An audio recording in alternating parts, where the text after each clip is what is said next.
You know, it's always a danger when you introduce the speaker that you're going to give away everything the speaker wished to speak about. However, today is the first time that I've ever been here when the person doing the invocation pretty much summed it up and we can all go on. But thank you very much, Steve, for a very beautiful grace. Well, it all started about 6 or 7 years ago with an article that was in Time magazine, part of which read like this, quote, "Urban trees are important to the global ecosystem, and at the moment, they're in decline. That broad-shouldered tree you pass by, or used to pass by, without notice on your way to the office each day is part of a sprawling urban canopy that helps to absorb carbon dioxide, pull particulate matter from the air, prevent floods, and keep city temperatures at livable levels." At that time, PPE took a look around and noticed that said canopy was largely disappearing in York, leaving behind a lot of stumps and holes in the sidewalk. So a campaign was inaugurated to begin to recover the trees in York City. Much of that work has been done under the leadership of our speaker today, PPE Chairman Aaron Jacobs. A member since '08, Aaron is the personification of joining Rotary and immediately getting involved. In addition to PPE and other committees, Aaron has been leading us in the opening song whenever George Trout would allow it. A lifelong York resident, Aaron even stayed here to get his MBA at YCP. He's also a PA certified horticulturalist with 17 years in the business. It is my privilege to introduce Aaron and to be on the committee with him, our speaker, Aaron Jacobs.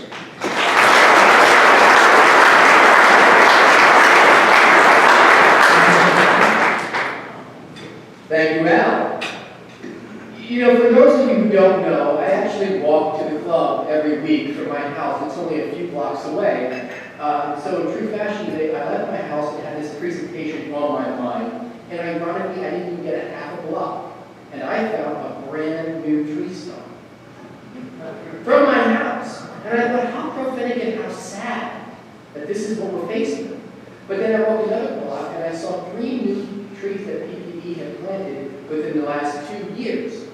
So I thought, wow, what a full circle it is just to come to Rotary.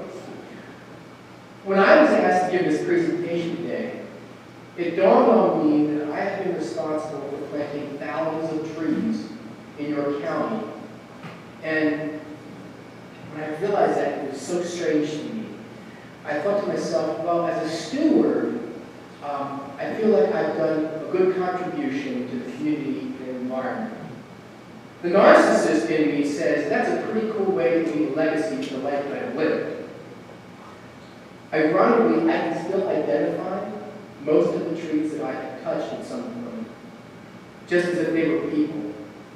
Even though I can't always remember what I did last week. But like people, I can remember the stories of almost every one of those trees.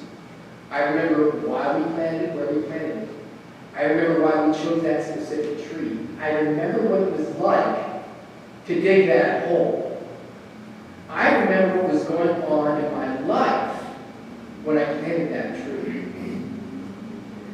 I suppose that's one of the reasons why trees are so special.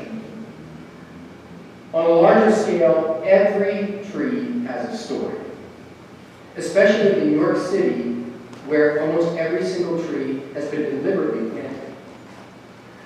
So whenever you look at a tree, you know that it's not just rooted in soil, but it's rooted in passion. Passion drives progress, and that is certainly the case for Preserve Planet Earth's commitment to all that it does for the environment and the city. This is true for me as well. I don't like to think that the one thing I'm known for is my passion for horticulture, especially trees, which is something I learned from my father, Carl Jacobs. Understanding how a tree reacts to its environment over time provides insight to the design of nature and perhaps God himself. But I'm also very passionate about York City. This is where I grew up.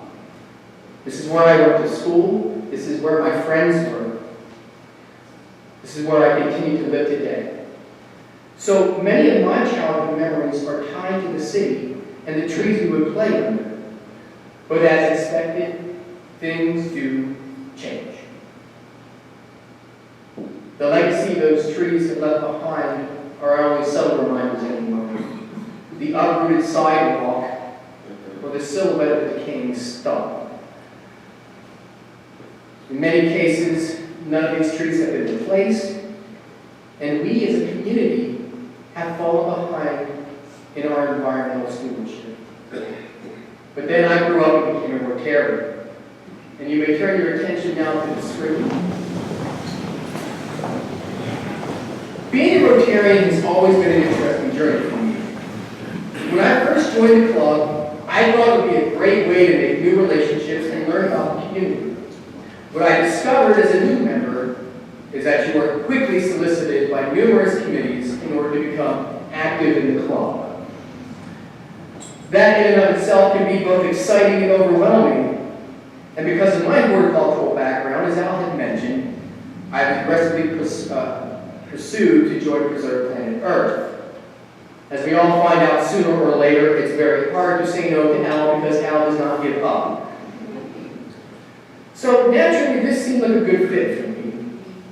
After one of my first committee meetings, Al pulled myself and Julie Landis aside and shared that recent article he mentioned about an organization that's planting trees. And he felt strongly that this would be a good project for our committee, and asked Julie and I to make that happen. Naive. Naive does not begin to describe the true force that compelled Julie and I to accept this task. But when it comes to vision, sometimes being naive can be a good thing.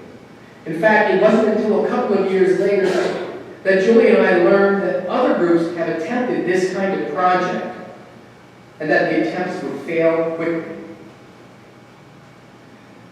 So what exactly is restoring the tree canopy project about, and why is it so important? If you drive around York City and actually take the time to notice the trees, you will notice a very prevalent and disturbing trend.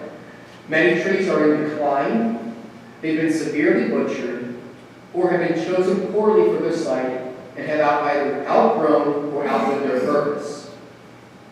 Because these trees are the responsibility for property owners, and that the city or the property owners seem to have the funds to address this, the tree canopy in New York City will be in decline rapidly over the next 20 years. This is a considerable problem, given the important roles that trees play in our urban lives. Not only are they aesthetically pleasing, but they remove toxins from the air, they assist in the watershed, they create good habitats for urban wildlife, and absorb nitrates before they can reach our waterways. So in 2008, the vision was to plant 1,000 trees in New York City. Like most visions, this one was simple. But when it came time to put plans into actions, we found that the vision created more questions and challenges than we originally anticipated. How many trees can we plant at one time? Who's going to take care of these trees? How are we going to be paying for this? So, again, being guided by naivety and stick-to-itiveness, we knew that we could meet these challenges head-on with good teamwork and support from the club. In 2008, we planted our first set of trees along Roosevelt Avenue. We were pleased to find that not only was this very fun to do, but that it drew a lot of support from volunteers and the Rotary Club. This encouragement was enough for us to try to fulfill the planting of 1,000 trees. However, each new planting seems to push us along the learning curve further and further. But we got better and better at planting trees with every project season. It seemed as if the tree planting project was creating its own gravity in the community. More and more members of the club were showing up to help. More and more community organizations began to show their support as well, such as York College and the Boy Scouts. Even more to our delight, property owners and business owners were coming out to say that we support this, and hey, can you plant a new tree for us as well? The tree planting project seemed more viable and more important than ever before. But as you can imagine, challenges do abound.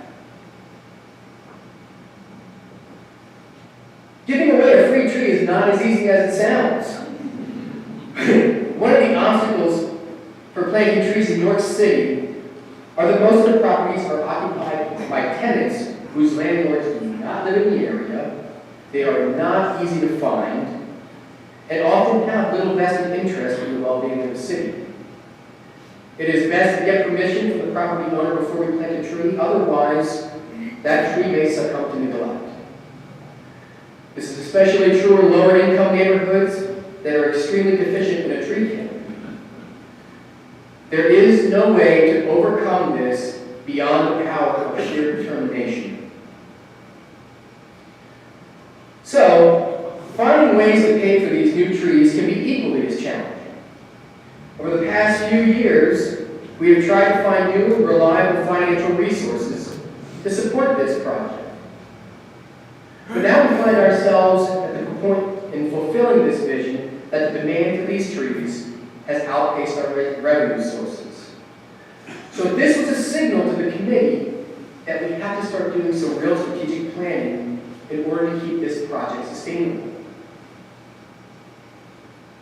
So I'm sure you know that we recently celebrated our 500th tree planting last year. And when I think back to the day that Julie and I accepted this project, the amount of work that we have done to achieve this seems downright daunting. Some days it feels like we've only planted 20, and other days it feels like we've planted 5,000. Amazingly, the drive and ambition of the PPE committee to continue this program is as strong as it ever was. That said, there have been evolutions with the project.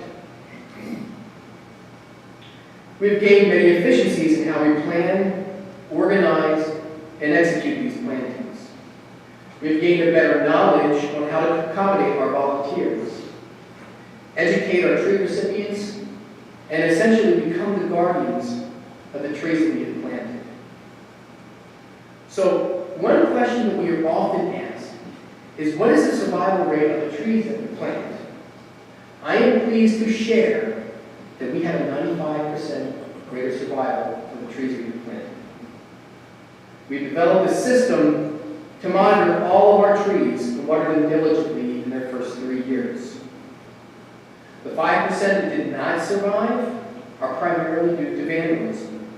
However, our program allows us to go back and replace trees to make certain that we are being good stewards of the commitments that we have made. When we were approaching 500 tree planting, we came to a new realization. 1,000 trees sounds like a good goal, and it also sounds like a lot of trees. And it most certainly is a lot of trees. But when you put that in the context of New York City and its span, yeah, it only makes a small dent. After we plant our 1,000th tree, the clock will continue to tick, and the state of the city's canopy will eventually revert back to the state from where we first began. This would mean that our efforts would potentially not have the lasting effects that we intended them to create. So our vision has changed and grown beyond 1,000 trees to planting 100 brand new trees every year forever. This means that the stakes are now higher and the parameter of challenges have greatly expanded. Again, being naive, a lofty goal has been set for our club and the Preserve Planner Committee. Our focus is now to raise $500,000 so that a fund can generate enough interest payments to plant 100 brand new trees every year forever. I remember how crazy that sounded when I heard those words leave my lips at that Preserve Planner Committee meeting. But to my delight, the committee accepted the challenge, and we are well on our way to achieving the significant goal. So last year, we launched our campaign to restore the canopy in New York City in partnership with the New York Community Foundation. By the end of last year, In the form of pledges and donations, I am pleased to say that we are already halfway to our goal. By December of this year, we already have a couple $1,000 to plant new trees without having to apply for grants or going back to the same sources for money. This helps our committee overcome a significant hurdle in achieving our goal. And telling you now, it's easier to dig a hole and plant a tree than it is to find money. The community support for this has been fantastic. Companies such as the York Water Company, Kinsley Construction, and Gladstone Insurance have made significant contributions to give us a head start. And even better than that, a private donor is offered to match $1 for every 2 contributed until we reach our goal. Not to mention that our beloved club provided the seed money with the Community Foundation in full faith that this vision will come to a completion. So, I'm sharing this information with you today so that you are aware of the significant impact that our club is making on the community and the environment in a way that may compel you or your business to make a contribution as well. The flyers on the table, please help yourself. However, you can turn your attention back up this way, because bragging about the good works of Preserve Planet Earth and essentially passing around the collection plate is not the intended focal point of this program. There's a much bigger message embedded in this presentation. So I'd like to take a moment and survey the community. By a show of hands, anybody who is a member of Preserve Planet Earth, please raise your hand. If you were, and keep them raised, if you were a previous member of Preserve Planet Earth, raise your hand. Fantastic. If you've helped to plant a tree for Preserve Planet Earth, raise your hand. Look at that. If you've helped the dump site cleanup, raise your hand. If you've helped on the rail trail, raise your hand. Keep them up. This is all theater at this point. If you helped install a storm drain, raise your hand. That support is a powerful thing for a young Rotarian such as myself to witness. Thank you. I open this presentation by stating that being a Rotarian has been an interesting journey for me. It's all too obvious that this club is a C&B scene club, and that naturally appeals to a young member like myself, who craves good relationships with professionals who care about the community. I got much more than I expected. I've never considered myself a person of tremendous clout or credentials, and yet I was warmly embraced by this club, including George Trout, believe it or not. That's certainly something any young professional wants to achieve, but I could experience something with this club that I have never witnessed anywhere else. This club has the power to make the wildest, most ambitious, most audacious goals and ideas come to life in a way that matters to everyone. I still think of myself as that naive kid who joined the club in 2008. And I felt even more naive when I agreed to chair the Preserve Planet Earth Committee. After all, who was I to babysit a committee of business leaders and community leaders? The PPE committee has been nothing less than astounding. We have great ideas, ambitious goals, and we achieve nothing less than overwhelming results. This committee fears nothing. Plant 1,000 trees or more, no problem. Make the rail trail sustainable, piece of cake. Install a floating island in Kiwanis Lake, that shouldn't take more than a year. Replace blighted city properties with low maintenance pocket parks, why not? Raise $500,000? Well, that just sounds like fun. We master one project after the next, only to ask the question, where now Columbus? Being a Rotarian and a member of PPE has convinced me that anything is possible. And it's stories such as these that should inspire and empower each of us to achieve greatness, not for our own sake, but for the 4 pillars of Rotary Manifest. My real reason to be at the podium today, say thank you. Thank you for being a good force and a good purpose in my life, as well as the lives of others. I feel compelled to also give a special thank you to members of the PPE committee by name: Al, Julie, Fred, Dick, BJ, Brian, Tom, Alan, Dave, Kevin, Jeff, Bill, Brian, JT, on and on it goes. These are the people that really deserve a big round of applause.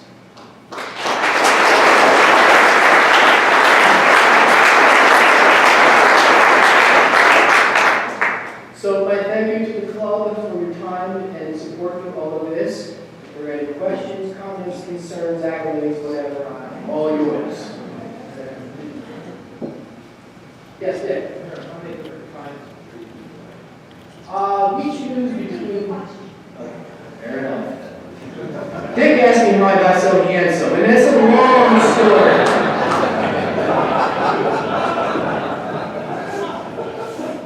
I like that one so much better. He asked how many different species we choose from, and I say it's about 20. The challenge of planting trees in the city is that the parameters are so refined because you have space, size, and site requirements. Some trees can only get to be 15 feet from the power lines, so soil condition issues. So we have come to an agreement with the city and the state of approximately 20 trees we try to do to keep diversified enough to get to that goal. Thank you, Dave. Other questions? Yes, no. Similar to a city like Vancouver, British Columbia, do you think it's possible for us to leave a greenscape above the trees, on the buildings, on the rooftops? Is our architecture more suitable for that thing? No. Horticulturalist I am, architect I am not. However, city resident, I am fully opinionated and confident that I can speak on that matter. You know, the tree situation in New York City simply mirrors the real estate issue in New York City. They're both in decline. They're both blighted. I think it is possible with some structural reinforcement, but as the buildings as they stand today, I don't see how they can sustain it. I think it's a great idea. I know it's been discussed. But first we need to fix the windows and